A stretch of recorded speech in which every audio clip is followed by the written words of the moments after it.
Mirjanda ota ziyoratgohi haqida rivoyat.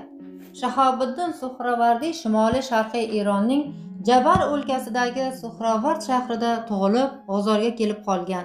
Payg'ambarlar alayhissalom avlodidan bo'lgan avliyo Shahobiddin Umar Mirjanda ota dafn qilingan.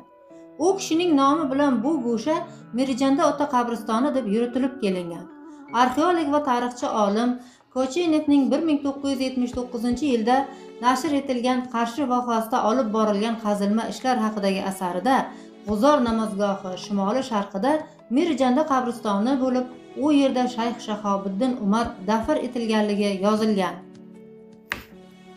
Shahobiddin Umar Suhravardiy 1144-1234-yillarda bu allomaning to'liq ismi Abu Hafiz Umar ibn Muhammad ibn Abdulloh ibn Shahobiddin Suhravardiy bo'lib, bu nom allomaning shimoli sharqiy Eronning Al-Jabar o'lkasidagi Suhravard shahrida, ayrim manbalarda mazkur viloyatni hozirgi Ozarbayjonning Zinjon hududida joylashganligini ta'kidlaydilar. Tug'ilganiga ishora qiladi. Shayx Shahobiddin Umar Mirjanda otaning pirlari Abduqodir G'iloniy bo'lgan. Shayx Shahobiddin Umar dastlabki bilimlarini Bag'dodda oldi. Keyinchalik esa G'avsul Azamning eng yetuk shogirdlaridan biri bo'lib yetishdi. 12 yoshiga yetganda Shahobiddin Umarga ustozi o'z ustidagi xirqa, payg'ambarimiz Muhammad alayhissalom kiyib yurgan kiyimni berib duo berdi. Shahobiddin Umar bu xirqani xalq tilida bu keyinchalik janda deb atalgan, umrining oxirigacha kiyib yurdi va Mirjanda nomiga ega bo'ldi. Shayx Shahobiddin Suhravardiy ham piridan janda qabul qilib olib, o'z navbatida pirlik darajasiga yetishganligi bois sohibi janda hisoblangan.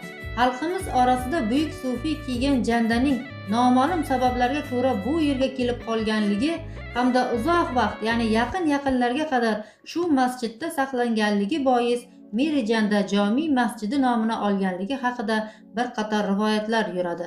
Shayx Shahobiddin Umar hazratlarini Buxorodan G'uzorga kelishi haqida bir qiziq rivoyat saqlanib qolgan.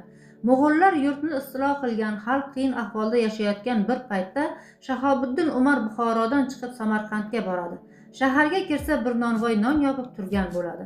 Hazrat nonvoydan non so'raydi. Shunda nonvoy unga sendan oldin ham bir gadoy kelib mendan non so'ragandi. Endi sen kelding. Senlarga beradigan nonim yo'q deb javob beradi. Keyin Hazrat Samarqanddan yo'lga chiqib Shahrisabz shahriga boradi.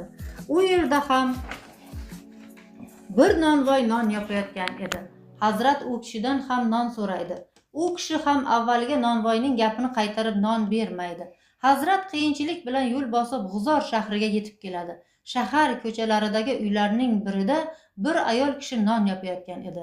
Shayx Shahobiddin Umar hazratlari ayoldan non berishini so'raydi. Shunda ayol uydan ikkita non chiqarib Hazratga beradi.